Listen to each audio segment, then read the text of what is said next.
एकनाथी भागवत अध्याय क्रमांक 10 श्लोक क्रमांक 6 चालू करतोय आपण आज.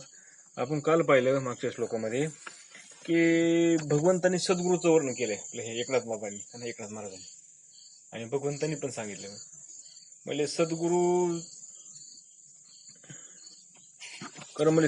म्हणजे परमात्मा आहे. सद्गुरू म्हणजे कोणी? परमात्मा. तो असणारा परमात्मा सद्गुरूच्या रूपाने येतो आणि भक्ताला काय करतो? मार्ग दाखवतो, शिष्याला मार्ग दाखवतो. पण त्या शिष्याला सुद्धा वाटलं पाहिजे ना सद्गुरू म्हणजे कोणी? आपला भगवंतचे, परमात्माचे. त्याला सुद्धा तसा भाव तयार झाला पाहिजे. शिष्य हा मान आणि मत्सर नाही असा असतो, तो सावधान असतो. श्रीपुत्र ते देविषयी त्याला आसक्ती नसते, गुरुवर त्याचे अत्यंत प्रेम असते. तो उतावीळ नसतो, सारभूत अर्थ जाणण्याची त्याला खरी इच्छा असते. कोणाच्याही स्वभावातील गुणदोष तो पाहत नाही, व्यर्थ बडबड करीत असतो. आता आपण आज आपल्याला एकनाथ महाराज शिष्याचं लक्षण सांगणार आहे. शिष्य कसा असावा, कुठले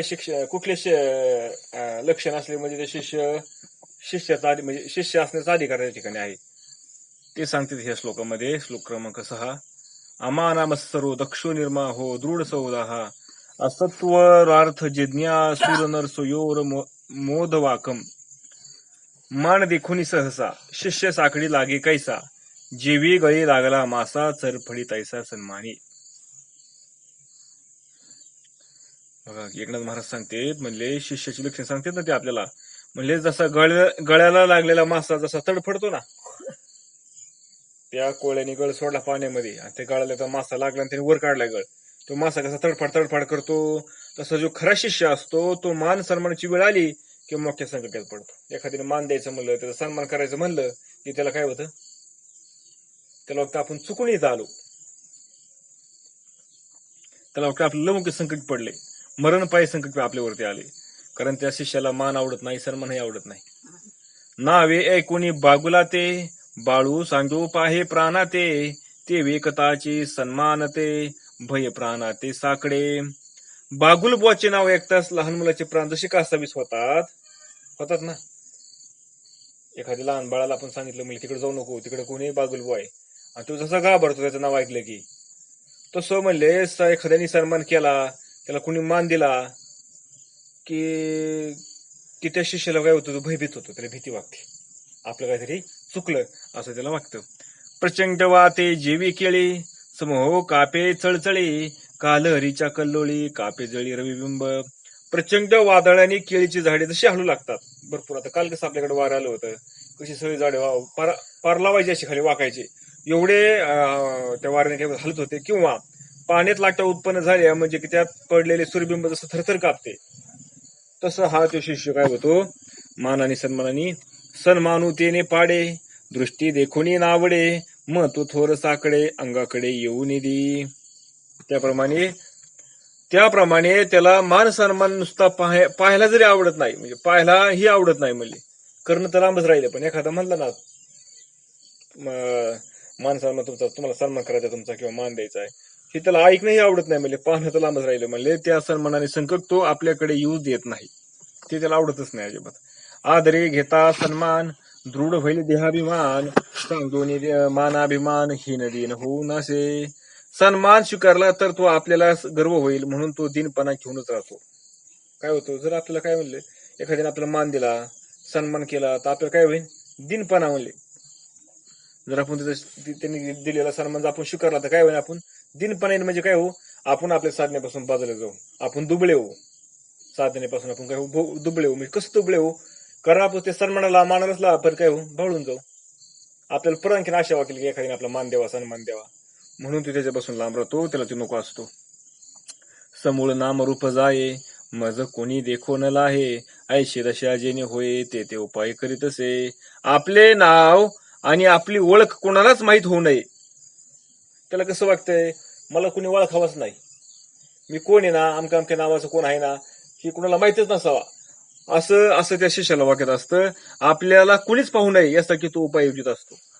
कुणी मला पाहू नये, कुणी मला मान देऊ नये, कुणी मला सन्मान देऊ नये, म्हणून त्यासाठी तो उपाय योजित असतो. तो काय करतो? आता मान सन्मानाची वेळ आली ना की त्याच्या आधी तो निघून जातो, त्या ठिकाणी थांबत नाही त्या जागेवरती. लौकिक देखोने उद्वेगू देह गेहाचा उबगू एकलेपणी अति चांगू न धरी संगू द्वैत्वाचा. लौकिक होणार या विचाराने त्याला उद्वेग उत्पन्न होतो. लौकिक म्हणजे मोठेपणा, म्हणजे समाजामध्ये आपली कीर्ती होईल, आपलं लौकिक म्हणजे लोक आपल्याला चांगले चांगले चांगलं म्हणतील, या उद्वेगाने तो त्या ठिकाणी ह्या विचाराने उद्विग्न होतो. ध्येयाचा व घराचा कंटाळा येतो त्याला. एकांतात आनंद वागतो व तो माणसाशी संगती धरत नाही. जेवढं एकटं राहील ना तेवढा त्याला आनंद मिळतो. त्याला जास्त समाजामध्ये जायला नको वाटतं, त्याला जास्त कोणाची लोकांची संगतीमध्ये त्याला राहायला आवडत नाही. थोडी लाईट लावून आता अलीकडचं बंद लाव फक्त. मज कुणी न देखावे, मज कुणी न ओळखावे, मज कुणी न लाजावे, एरोजीवी वांछितो. मला कोणी पाहू नये, मला कोणी ओळखू नये, मला कोणी भिवू नये, मला लाजू नये, अशी तो इच्छा मनापासून करीत असतो. ही शिष्याची लक्षणं आहेत. कुठं बसायचं मिळेल आपल्याला सांगा, आपल्याकडे काय अशी लक्षणं? मान देखुनी दिठे, लपे देह उपेक्षेच्या पोटी, जे विचोर लागले पाठी, लपे संकटे धनवंतू. चोर पाठीस लागले म्हणजे धनिक ज्याप्रमाणे भीतीने लपवून बसतो, त्याप्रमाणे असा शिष्य आपला सन्मान होईल या भीतीने एखादा जाऊन लपतो. जसे चोर पाठी लागले म्हणजे काय होतो, धनिक एखादा जो धर्मन असतो ना, चोरी करायला त्याच्या पाठीमागे लागले, हा काय करतो, लपून बसतो. त्याप्रमाणे एखादे त्याचं मान सन्मान करायचं ठरवलंच तर हा लपून बसतो. नाव जर घेतलं ना तर दिसायचंच नाही, जर त्याला वाटलं पण हा गेला काय निघून आता, अशा पद्धतीने. मग मी एको लौकिकी आहे, ऐसे कोणा ठावे नोहे, ऐशी ऐशी दशा पाहे, मानून सहाय्या लागी.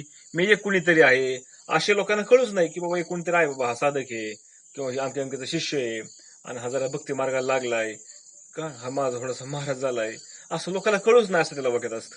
अशाच त्याची तो राहत असतो. त्यामुळे त्याला मान सन्मान कधी सहन होत नाही. त्यामुळे त्याला कोणी मान दिलेला सन्मान दिलेला सहन होत नाही त्या शिष्याला, म्हणून तो त्याच्यापासून लांब राहत असतो. सांगवाया अहममता, मानू न पाहे सर्वथा, लौकिकी सन्मानू घेता दृढ अंत होईल. लौकिक सन्मान झाला तर अहंकार दृढ होईल. का, त्याला भीती असते की मी ज्या साधनाने चाललोय ना, ज्या मार्गाने चाललोय, परमार्थाच्या मार्गाने मी चाललेलो आहे, आणि भक्ती मार्गाने जात असताना की काय होईल, ह्या मानाने सन्मानाने लौकिकाने मी माझ्या त्या मार्गापासून च्युत होईल, म्हणजे काय होईल, बाजूला जाईल. माझं जे उद्दिष्ट आहे ते परमात्मा प्राप्तीचं, कारण ते स्वरूप प्राप्तीचं, ते बाजू तसंच राहून जाईल. ते कशामुळं, की मला ह्याचाच अहंकार लागेल. मग मी कोणतरी मोठा झालो, मग आता लोक माझी वाहवा करायला लागले, मला माझा सन्मान करायला लागले, कारण ह्याची नादी लागून काय होईल म्हणले, मी त्याचा अहंकार होईल मला, आणि यापासून मी लांब जाईल माझ्या मूळ ध्येयापासून. तर अशी त्याला भीती वाटत असते. त्यामुळे तो काय करतो, महंता सोडण्याची इच्छेने तो मानाकडे वळतच नाही. मान गेला तो जातच नाही, त्याच्यापासून लांब राहत होतो. ज्याचे पुटी दृढाभिमान, ते सदा वांछिते सन्मान, त्याशी जो सांगतो रिगी अभिमान, तो मान अपमान न पाहे. जो अभिमानी असतो त्यालाच मान हवा असतो. मान कोणाला आवडतो, ज्याला अभिमानी, म्हणजे मी कोणतरी विशेष आहे, माझ्याकडे काहीतरी सामर्थ्य आहे, माझ्याकडे सगळ्यांनी पाहावा, असं ज्याला वागतं ना, अहंकार वागतो ना, मी कोणीतरी विशेष आहे असं ज्याला वागतं ना, त्याला मान हवा असतो. मग त्याला पत्रिकेत नाव असं वागतं, त्याला लोकांनी नाव तिथं स्पीकरवर त्याचं माईकवर त्याचं नाव पुकारावं असं वागतं त्याचं लोकांनी वावा केली पाहिजे, म्हणले पाहिजे, बघा हे आमकी इथं फार सुंदर आहे, त्यांचं परमार्थिक काय मार्ग फार चांगला चाललेला आहे, त्यांचे परमार्थिक अनुभव लय चांगले येतं, असं लोकांनी त्याच्या समोर मला तरी सांगावं असं त्याला वाटतं. म्हणून पण ज्याला अभिमान नकोसा असतो तोच मान टाळतो. पण ज्याला अभिमान नको असतो ना असला, तो टाळतो, जात नाही अशा ठिकाणी. ज्या ठिकाणी लय मान स्तुती व्हायला लागेल ना त्या ठिकाणी राहत नाही, तो निघून येतो लगेच. जेने घेतला सन्मान त्याशी निघवे अपमान, ते सहजाला देहाभिमान, याला की सन्मान नावडे. एखादा सन्मान जर स्वीकारला तर अपमान होतो आपला, म्हणजे तो स्वतःला अपमानच वागतो, आणि अपमान सहन होत नाही, देहाभिमान दृढ होतो, म्हणून तो सन्मान नको म्हणतो. का, कारण जर सन्मान स्वीकारला तर काय झालं, त्याचा अपमान झाला. कारण त्याची इच्छा काय असतं, त्याला ती पाण्याची त्याला गरज नसते, त्याला त्याची आवड नसते अजिबात, मग त्याला त्याचा अपमान वागतो, त्याला त्याचा त्याला मान दिला म्हणजे. आणि का अपमान वागतो त्याला वागतं माझा देहाचा अभिमान वाढन ना. कारण नाव कुणाचं घेतलं, दियाचं घेतलं, कौतुक कुणाचं केलं, दियाचं केलं, स्तुती कुणाची केली, दियाची केली, मग त्या देहाची केल्यामुळे मग असं काय त्याला काय वाटतं की मग मी स्वतः हळूहळू परत देहबुद्धीवर येईल, म्हणून तिला ते नको असतं. सन्मानू घ्यावा या तत्वता, ज्ञातेपण मिरवी न्याता, ते संदेवशी ममता अर्थ स्वार्थाचे निलोभे. वास्तविक पाहता सन्मान होण्याच्या इच्छेनेच नेता आपली नेतेपणी मिरवीत असतो. वास्तविक पाहता काय होतो, जो सन्मान होण्याची इच्छेने जो नेता असतो ना, तो नेतेपणी म्हणजे एखाद्याला वागतं बाबा आपल्याला मान व्हावा, सन्मान व्हावा म्हणून मग मी लय ज्ञानी आहे, मी लय हुशार आहे, माझा लय अभ्यास आहे, मला कीर्तन येतात, मला प्रवचन येतात का नाही, अशा अभिमानी तो मिळत असतो. पण त्या स्वार्थ असतो त्याला काय, ममता असे लोभ असतो त्याला, त्याच्यामध्ये स्वार्थ असतो. त्याचा काय असतो की त्याच्या ठिकाणी ममता असते, लोभ असतो, लोकांनी त्याची वाहवा करावा, त्याला मान द्यावा, सन्मान द्यावा, असं त्याला वाक्यात असतं. कुणाला, ज्याला अभिमान आहे त्याला. म्हणजे हे शिष्याच्या लक्षणामध्ये बसत नाही तो. यवनापेक्षी सन्मान हे प्रथम शिष्याचे लक्षण, आता निर्मत्सरत्व संपूर्ण ते सुलक्षण परीशी. म्हणून थोडक्यात सांगायचं काय म्हणलंय, तर त्या शिष्याला त्या सन्मान अजिबात आवडत नाही, हे शिष्याची पहिली लक्षण आहे. म्हणजे ज्या शिष्याला सन्मान आवडत नाही, मान आवडत नाही, लौकिक आवडत नाही, त्याचं पहिलं लक्षण आहे. आता शिष्याचा निर्मत्सर स्वभाव कसा असतो ते सांगतो. म्हणजे ऐका, निर्मत्सर म्हणजे मत्सर रहित असतो बघा तो, कुणाचा मत्सर करत नाही, काय नाही. आता ती तुम्हाला सांगतो त्याची लक्षणे कशी येते. ऐका मला, सज्ञाना माझी वैर, नेतृत्वाचाची मत्सर, ते द्याभिमान केले घर अति दुस्तर जीवाशी. म्हणजे मी नेता आहे, माझ्यापेक्षा दुसरे कोणी नेता असू का, असा का म्हणून बघ. म्हणजे कोणी, मी हुशार आहे, मी ज्ञानी आहे, मी एवढा श्रेष्ठ आहे की माझ्याशिवाय दुसरा कोणी नाही, बाकी सगळे माझ्यापेक्षा कसे कमी ज्ञानी तर त्यांना काहीच कळत नाही, मला जेवढं कळतंय ना तेवढं बाकीच्याला कोणाला काहीच कळत नाही. असं असं जर कोणाला वाटत असेल, अशा विचाराने ज्ञानी लोकांत आपापसात मस्तर असतो बघा.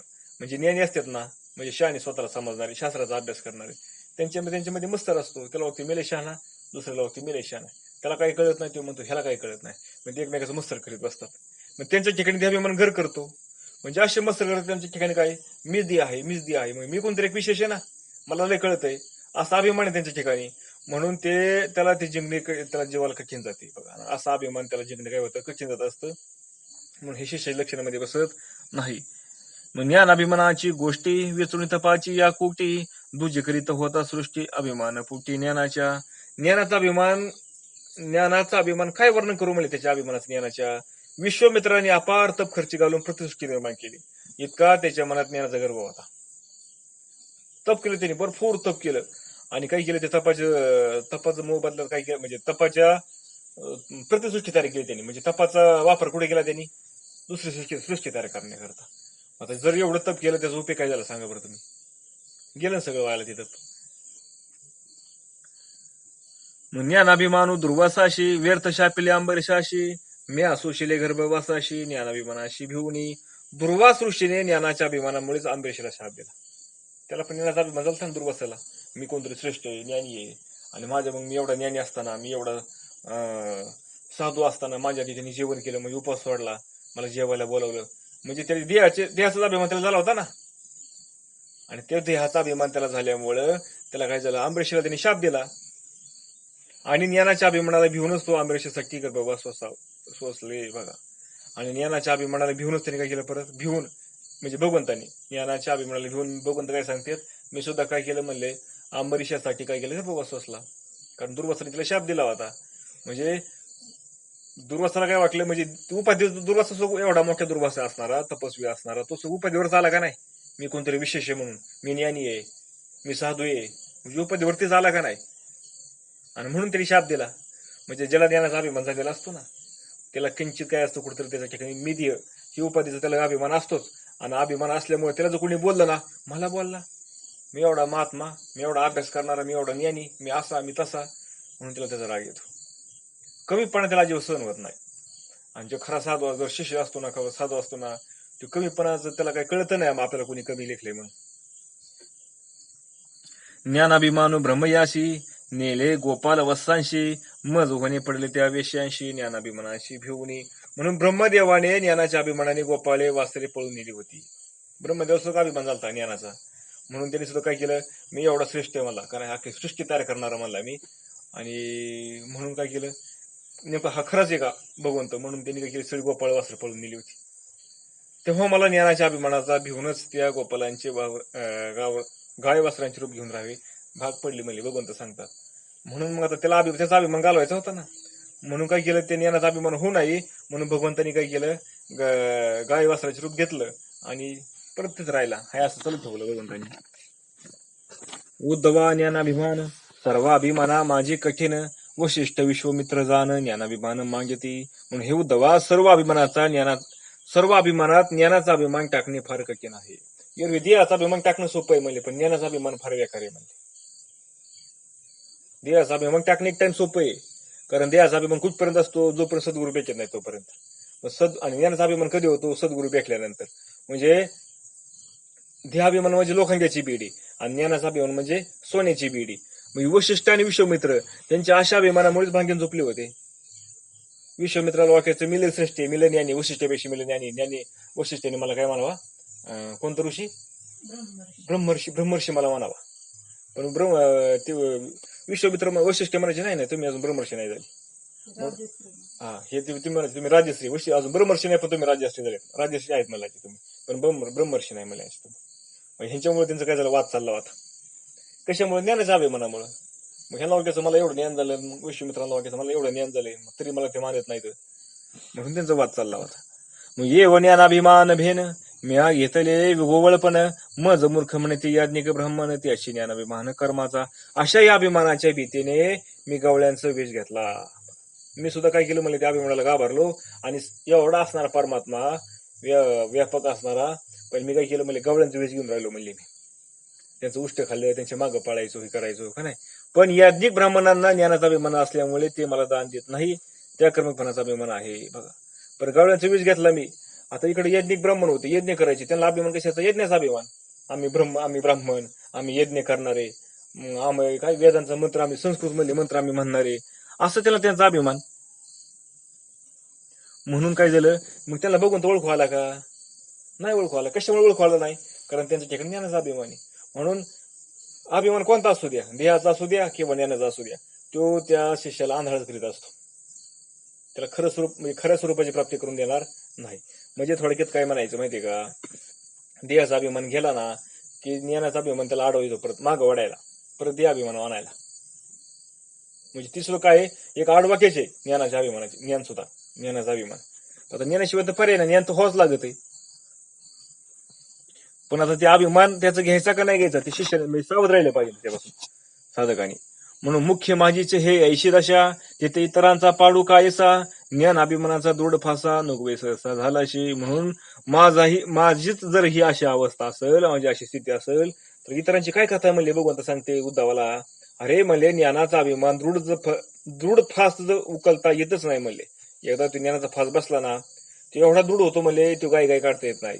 का काढता येत नाही, त्याला सांगायचं कोणी तुम्हाला अभिमान झालाय म्हणून. कारण त्याला काय वाटतं, मी ज्ञानी, आता माझ्यासारखं ज्ञानी कोणीच नाही, माझ्यासारखं कोणालाच कळलं नाही. मग आता त्याला कोण सांगायला गेलं की त्याला त्याचा राग येतो, आणि त्याचा राग आला की त्याला त्याच्यापासून बाजूला करतो, हो बाजूला चल, जो सांगायला जाईल ना त्यालाच बाजूला करतो. मग ह्याचा अभिमान कोणी काढायचा आता.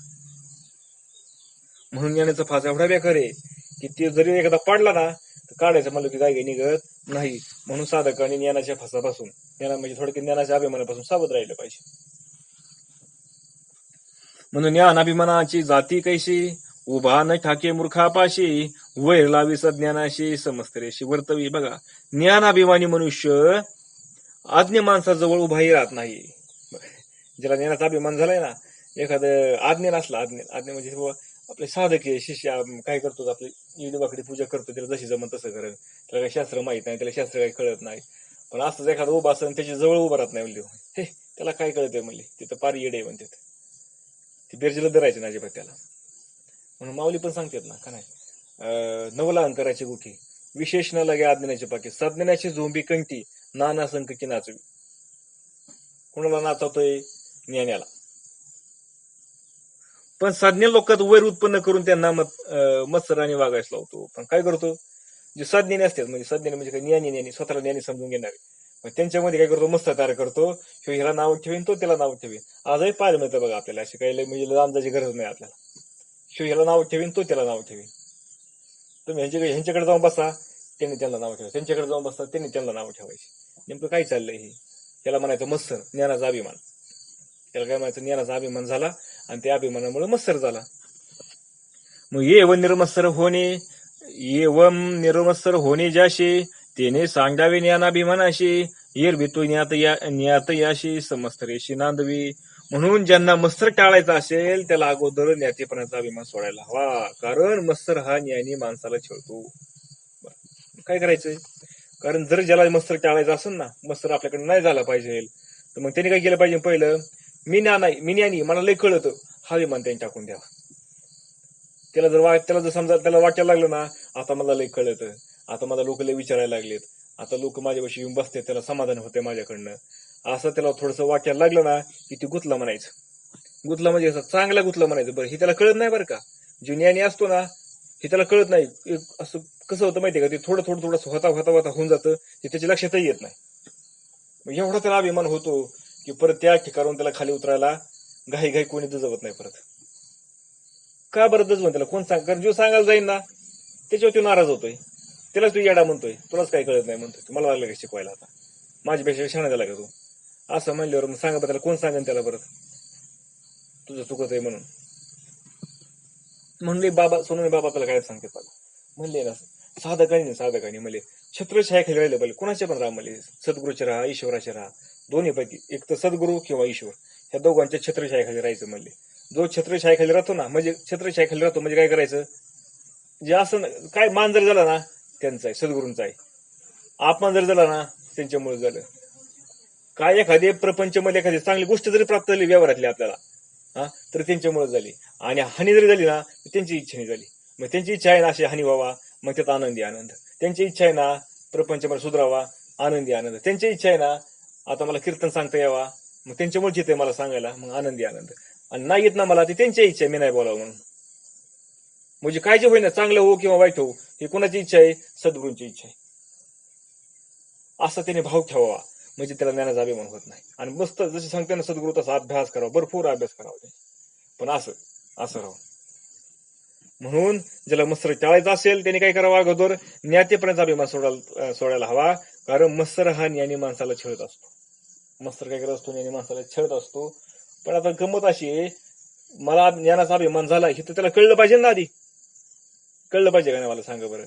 दुसऱ्याने सांगितलं त्याला कळत नाही, पण स्वतःला तरी त्याला कळलं पाहिजे ना. म्हणून आता ज्याला झाला असेल त्याला झाला असेल, काय त्याचे प्रारब्ध असेल, कसं काय त्याची कृपा असेल, सद्गुरू त्याला सारख्या बाजूला काढते. पण ज्याला अजून शिष्य आहे, अजून साधकच आहे, अजून त्याला ज्ञानाचा अभिमान झालेला नाही, त्यांनी काय करावा? छत्रछायाखाली राहावा ना. त्यांनी काय करावं? थोडस नाही बाबा, कुणाच्या तरी म्हणजे ह्याचे राहावा, अंडरमध्ये राहावं आपलं, म्हणजे बाबा काय असेल ना ते त्यांच्या कृपेने झालं. काय जरी झालं ना तर त्यांच्या कृपेने झालं. चांगलं होऊ दे नाही तर वाईट होऊनच द्यावा नाही तो अभिमान. त्यांनी फक्त एवढं सावध राहावं की मला ज्ञानाचा अभिमान झाला नाही पाहिजे. एक मत्सराची सामग्री, देही देहाभिमान दृढ घरी, तो ही ज्ञातीपणाची बळधरी, लोभ माझरी अर्थ स्वार्थे. मत्सरामुळे देहाभिमान दृढ होतो. बघा, देहाभिमान कशामुळे दृढ होतो? आणखीन परत मत्सर झाल्यामुळे. आता कसं होतं माहितीये का, आता मला ज्ञानाचा अभिमान झाला, मग मी काय करणार? तुम्ही पण ज्ञानी, तुम्ही कीर्तनकार, मी कीर्तनकार, तुम्ही प्रवचन सांगता, मी प्रवचन सांगतो, तुम्ही शास्त्राचा अभ्यास करतात, मी शास्त्राचा अभ्यास करतो. मग आपण दोघं एकत्र आलो ना, मग थोडंसं आपल्या कुठेतरी काय होणार? तुम्ही एका मार्गाने सांगणार, मी काहीतरी सांगते, त्याच्यात तुम्हाला मी मोडून काढणार. मी तुम्हाला मोडून काढले की तुम्ही काय करणार? परत तुमचं खरं खरं कसं आहे तुम्ही पकडून त्याला परत काहीतरी प्रमाण देणार त्याला. मग मी काय म्हणणार, हे काही शहाणच नाही अजिबात. तुम्ही कोणता ही पण काही शहाणा नाही. झाला का नाही मत्सर? म्हणजे त्यांनी त्याचा काय केला? मत्सर केला. त्याचा मत्सर केल्यामुळे हा कुणाला? देहभावावर आला. दुसऱ्याचा मत्सर केल्यामुळे हा सुद्धा कुणाला? देहभावावर आला. आणि देहभावावर आला म्हणजे शेवटी काय झालं सांगा बरं? तुम्ही ज्ञान होऊन तुमचं काय झालं? तुम्ही अज्ञानीच राहिले का नाही? जरी तुम्हाला ज्ञान झालं, मग तुम्हाला ज्ञान कोणतं झालं? परोक्ष ज्ञान झालं. आणि परोक्ष ज्ञान झाल्यामुळे पण तुम्ही काय कळत न कळत तुम्ही परत देहभावावर आले, आणि देहभावावर आल्यामुळे झाले काय? तुम्ही शेवटी अज्ञानीच राहिले. मग तुमचं इथून कल्याण सुटका होईल का? इथून नाही होणार. म्हणजे ज्याच्यासाठी आपण प्रयत्न करत होतो, ज्याच्यासाठी आपण हा मार्ग धरलाय, ते राहिलं बाजूला आणि गुतलं कुठं? हे ज्ञानाच्या अभिमानामध्ये. म्हणून कशामुळे? मत्सरामुळे देहाचा अभिमान दृढ होत असतो. ज्ञातेपणाचा गर्व वाढतो. कशामुळे ज्ञातेपणाचा गर्व वाढतो? मी असा, मी शहाणा, माझ्यासारखा शहाणा कोणीच नाही. त्या द्रव्याचं लोक, परत त्याच्यामध्ये द्रव्याचं लोक. मग आता मी एवढा शहाणी म्हणल्यावर मला एवढं भारी कीर्तन करता येतंय, एवढे लोक माझ्या कीर्तनाला वाहवा करतात म्हणल्यावर मग माझं पॅकेज वाढलं पाहिजे का नाही? 2,000 देत होता, मग आता माझं पॅकेज 5,000 व्हावा. 5,000 असेल तर माझं पॅकेज 10,000 व्हावा. त्याला काय वाढला? द्रव्याचा लोभ वाढला. त्याला फक्त माझे पुढे पुढे करावा. मला माझ्या खाण्यापिण्या व्यवस्था, माझी व्यवस्था असावा सगळी. मी गेलो की लगेच या महाराज, या महाराज, या महाराज, या. सगळं वाढत चालतं बरं का हळूहळू. एक आलं नाही एक की सगळं हळूहळू घेऊन येत असतं. कुठलं येऊ दे, एक विकार कुठला येऊ दे, एक विकार आला ना की सगळ्याला घेऊन येत असतो. हे कसं असतं माहितीये का? ज्ञानाचा अभिमान असू द्या किंवा देहाचा अभिमान असू द्या, फक्त त्याच्या खाली ती लपत असतं. जे विकार आहेत ना त्याच्या खाली लपून येत असते ते आपल्याबरोबर, आपल्याला कळत नाही. जसं अभिमान द्यायचाच आहे, पण त्यांनी तो सोडला ना. कशामुळे सोडला? ज्ञानामुळे सोडला. तर हा द्यायचाच अभिमान आहे, पण तो ज्ञानाच्या आडलं पुन्हा आला परत, ज्ञानाचा अभिमान धरून शेवटी आणला कुठे त्याला परत देवावरच आणला. असं आहे. म्हणून द्रव्याचा लोभ, स्वार्थपणा त्याच्यामध्ये शिरत असतो. तुकी सामुग्री जेथे होय, तोची समस्तर द्वेषू आहे. शुद्ध शिष्य हे न साहे, त्या योगुनी जाय मत्सरू. म्हणून मग मनात मत्सर द्वेष निर्माण जर होतो, शुद्ध मनाच्या शिष्याला ही मुळीच आवडत नाही. आणि जो खरा खरा शिष्य आहे ना, जो खरा साधक आहे ना, त्याला द्वेष करणं म्हणजे दुसऱ्याची निंदा करणं, दुसऱ्याचं मत्सर करणं, द्रव्याचं लोभ धरणं, दुसऱ्याला काय करणं, म्हणजे त्याला ही गोष्टी त्याला आवडतच नाहीत अजिबात. त्याला बोलायचं ना, हा भगवंताबद्दल बोला, सत्संग म्हणजे चर्चा करायची, भगवंताची चरित्राची, संतांच्या चरित्राची, कुणी काय सांगितलं, आत्मचर्चा करायची, हे सगळं वय म्हणले. पण आमका असा, तमका तसा, फलाना असा, हे गोष्टीमध्ये हे गोष्टी त्याला आवडत नाही अजिबात. एखादा विषय निघाला ना, तो लगेच तिथून कांगोळा करून निघून येतो. त्याला ते आवडत नाही ऐकायला.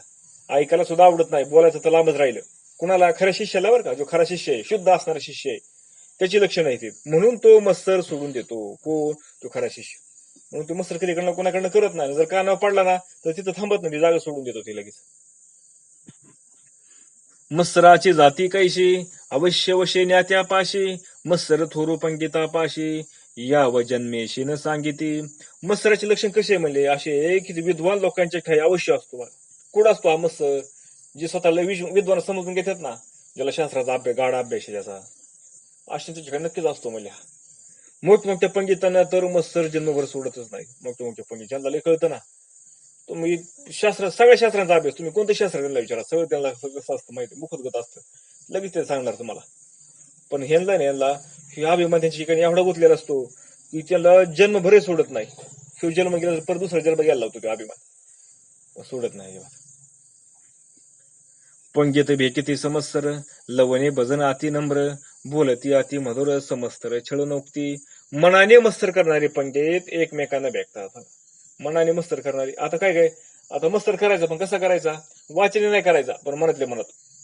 लय शाना व्हायचं बघतोय बघा कसं राहतोय ते, कसं मस्तर करा मनातल्या मनात बरं का. स्वतःच्या मनातल्या मनात विचार करायचा. आपण जसं विचार करतो ना, तसं मनातल्या मनात दुसऱ्याचा मस्तर करायचा. दुसऱ्याला त्याला म्हणायचं नाही काय, त्याच्या पाया पडायचं, सगळं करायचं, पण मनातल्या मनात म्हणायचं, हा लय शाना झालाय आता, किंवा असं झालं आता, त्याला लय कळायला लागले आता, बघा ना तू कसा करतोय, हे बरोबर आहे का, हे चुकीचं आहे, असं कुठं मनातल्या मनात म्हणायचं. हा सो काय झाला, एक प्रकारचा मत्सरच झाला. म्हणजे एकमेकांना नमस्कार करतात, हो का, गोड बोलतात, त्यांच्या हजे हरी करायचं, एकमेकांच्या पाया पडायचं, त्यांचं गोड बोलायचं, बरं चाललंय का, काय चाललंय का. पण त्यांच्या मनात मत्सर असल्यामुळे सर्व कपट चरण असते बघा.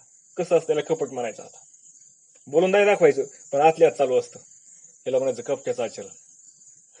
वरून वरून चांगलं गोड बोलायचं, त्यांची वाहवा करायची, त्यांची स्तुती करायची, त्यांच्या पाया पडायचं, सगळं करायचं, पण आतमध्ये मत्सर करायचं. कुठं? आतमध्ये कसा? मनामध्ये.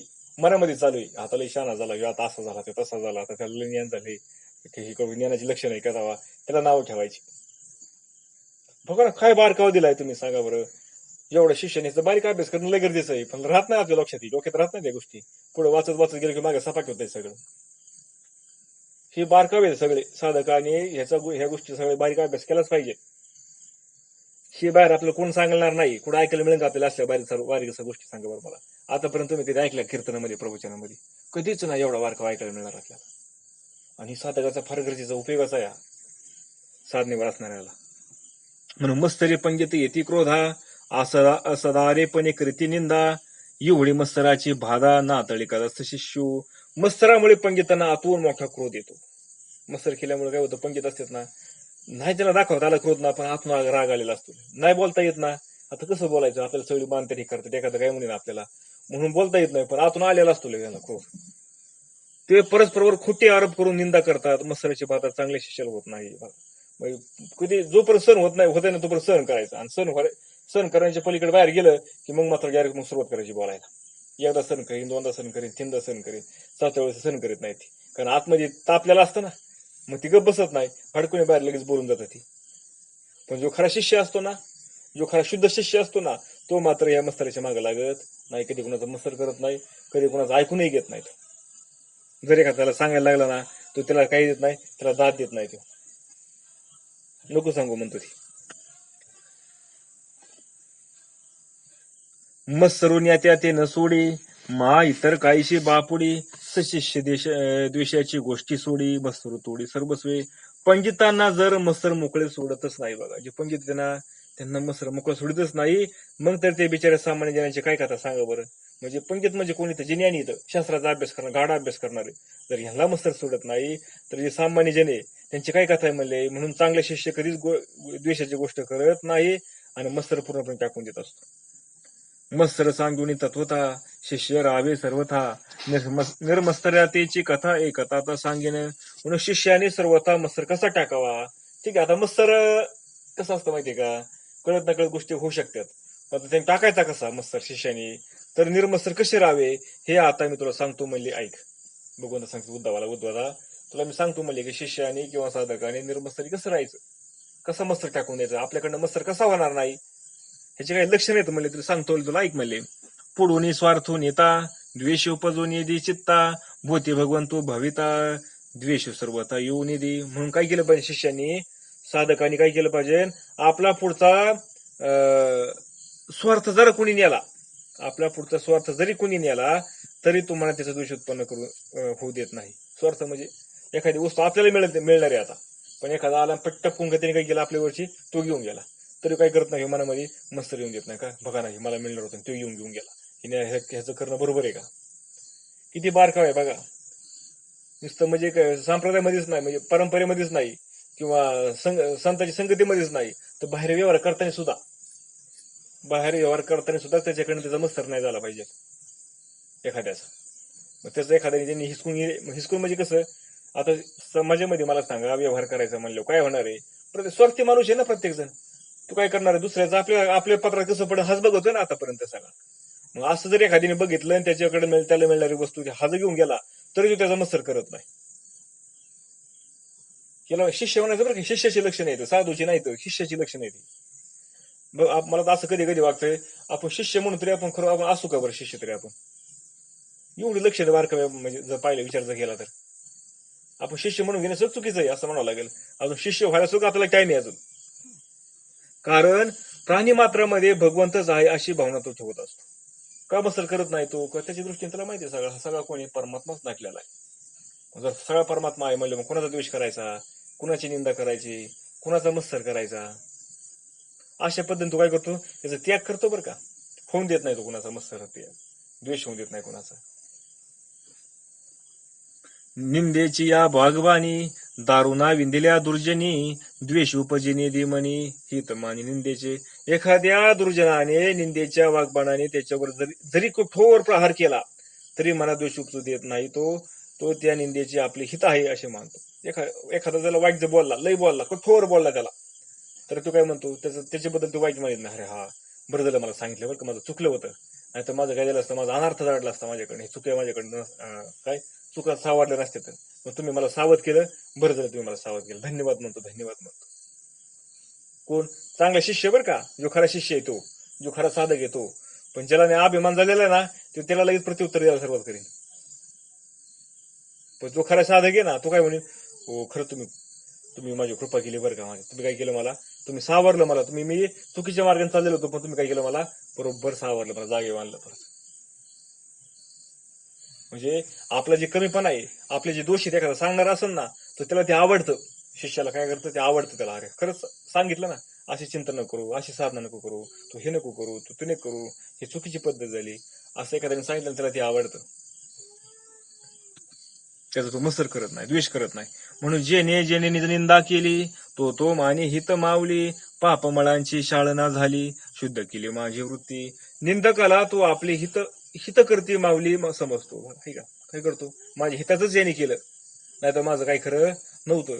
म्हणून तो मनाशी म्हणतो, ह्या निंदेने माझे पाप शालन झाले आणि आता माझी वृत्ती शुद्ध झाली. बघा त्यांनी मला सावरलं म्हणून माझं काय झालं, आता माझ्याकडे निंदा झाली नाही आणि माझं काय माझ्याकडनं जे पाप होणार होतं ते पाप व्हायचं माझ्याकडून वाचलं, म्हणून त्याची वृत्ती काय झाली, शुद्ध झाली.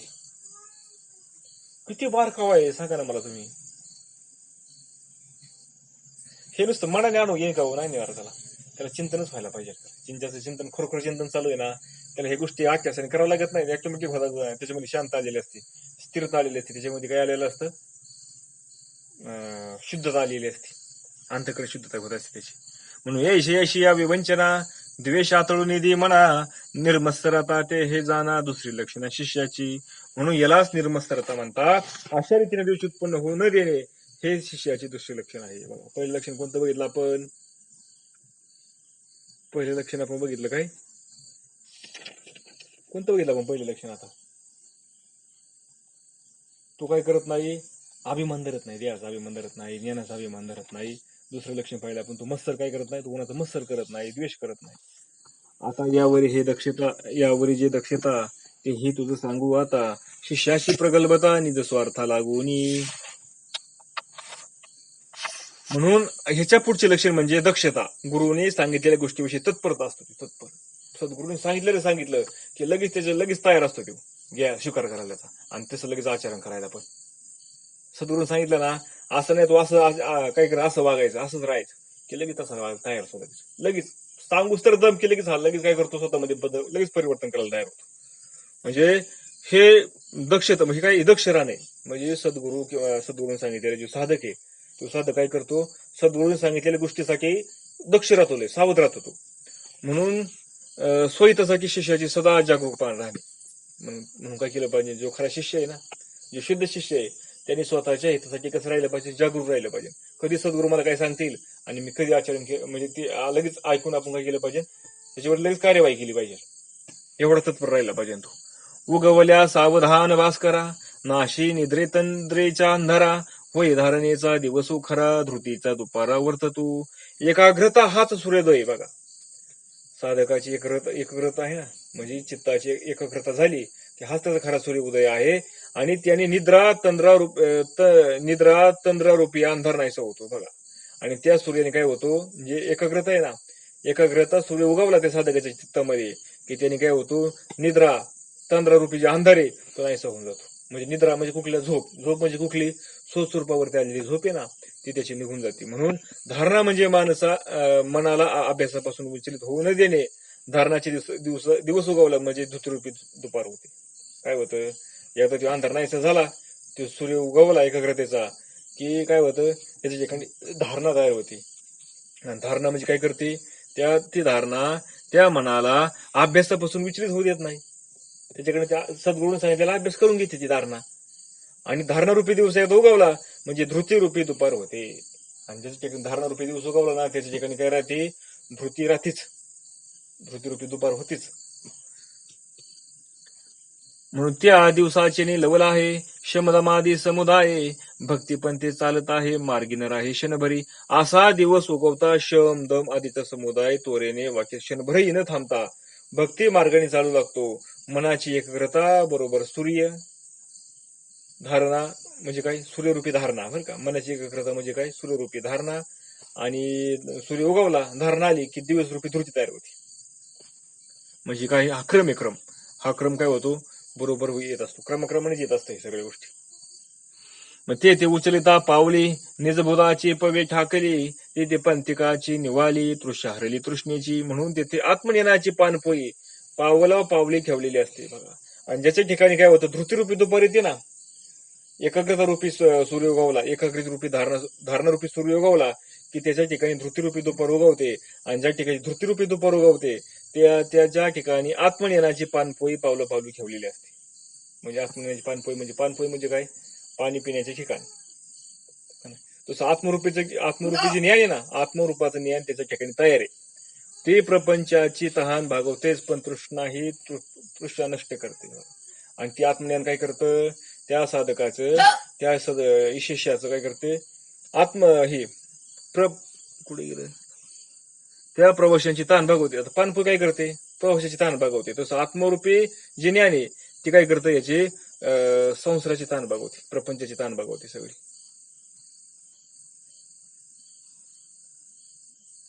तृष्णेची ही तृष्णा नष्ट करते. तृष्णेची म्हणजे ताणाची ताण नष्ट करून टाकते आत्मा. म्हणजे त्याला ताणच लागून देत नाही. म्हणजे काय, कशाची ताण, विषयांची ताण लागून देत नाही. ते निजग्रामीचे भेटले सोहम हंसागते एकवटले, सोहम सागते एकवटले तेथून चुकनया मुकले नीच लागले निजपंथी. ह्या मार्गात आपल्याच गावाच्या शुद्ध ब्रह्मण्याने भेटले, म्हणजे सगळे सोहम भावने एकत्र आले. म्हणजे सर्वजण सरळ मार्गाने जाऊ लागतात. कसं माहितीये का, या मार्गाने जात असताना आपल्या गावचे शुद्ध ब्रह्मज्ञानी भेटले. म्हणजे काय, आता हे सगळे त्याला कोण भेटले, ब्रह्मज्ञानी भेटले.